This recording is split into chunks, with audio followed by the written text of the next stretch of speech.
Dear friends, the next topic for today is magnetic boundary conditions. So similar to electrostatic boundary conditions, we have magnetic boundary conditions. That is, the magnetic field intensity H and the magnetic flux density B should also satisfy the conditions at the boundary between the two media.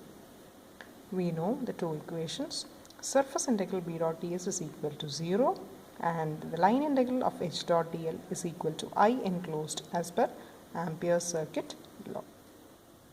Now consider the boundary between the two magnetic materials with permeability mu1 and mu2. So in the figure you can see that B1 is the magnetic flux density in medium 1 with permeability mu1 and B2 is the magnetic flux density of medium with permeability mu2. Okay, B1T and B2T are the tangential components of magnetic flux density, whereas B1N and B2N are the normal components of magnetic flux density. And this we are considering a pillbox. It's a cylindrical closed surface. It's called as a pillbox, having a cross-sectional area of delta S and a height delta L. Okay.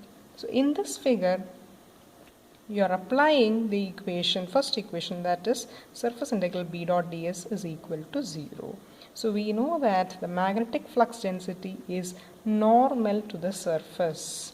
So you can write the equation as B1 into delta S, that's the flux density coming out from the surface delta S. So B1 N into delta S, okay, plus minus B2N into delta S. Why minus sign? It is because the flux coming out is opposite to the direction of B2N.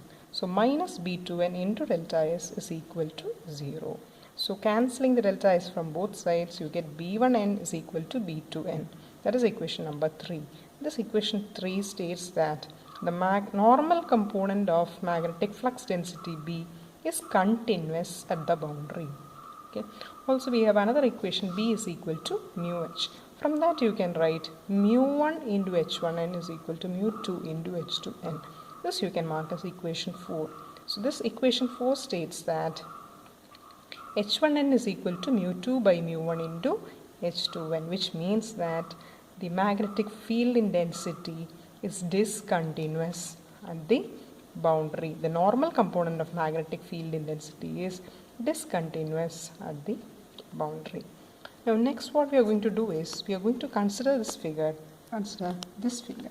Here we have H1 as a magnetic field intensity in material with permeability mu1. H2 is a magnetic field intensity in the material with permeability mu2. H1 is composed of H1T and H1N components. Similarly, H2 is composed of H2T and H2N components. H1T and H2T are the tangential components of magnetic field intensities in medium 1 and 2 respectively. H1N and H2N are the normal components of magnetic field intensity in medium 1 and 2 respectively. Now we are going to consider the closed path A, B, C, D, A with length delta W and width delta H.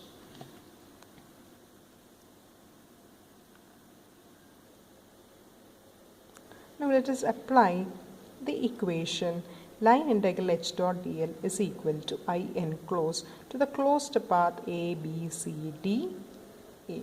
So you get that from the previous figure. You can see H1T into delta W minus H1N into delta H by 2 minus H2N into delta H by 2 minus H2T into delta W plus H2N into delta H by 2 plus H1N into delta H by 2 is equal to I enclosed. So what is our I enclosed here? It is, if K is a current density, we are taking it as the I enclosed, we are taking it as K into delta W.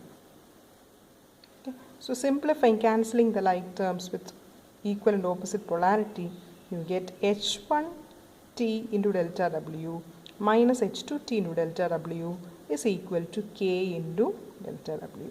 Cancelling the delta W terms from all the sides, you get H1T minus H2T is equal to K.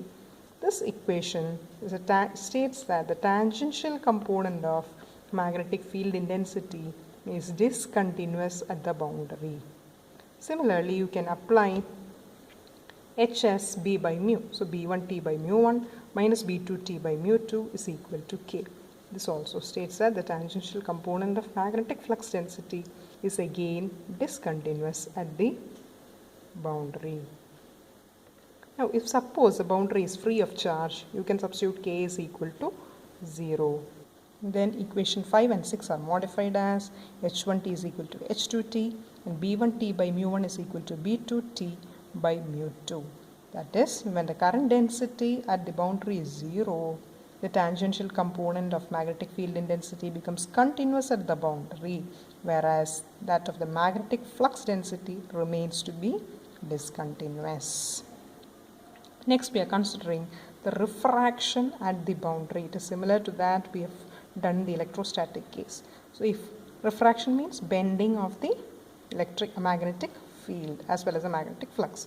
So, if theta 1 is the angle made by B1 with the normal and theta 2 is the angle that B2 makes with the normal, then you can write B1n is equal to B2n as we have derived in equation 3. Okay. So, the normal component you can write it as B1 cos theta. So, B1n is equal to B1 cos theta, B2n is equal to B2 cos theta. So, since B1n is equal to B2n, you can write B1 cos theta is equal to B2 cos theta. Mark it as equation number 9. Also, you have derived that H1T is equal to H2T. Or you can write B1T by mu1 is equal to B2T by mu2. B1T you can write as B1 sin theta. So, B1 sin theta by mu1 is equal to B2 sin theta by mu2. On simplifying, you get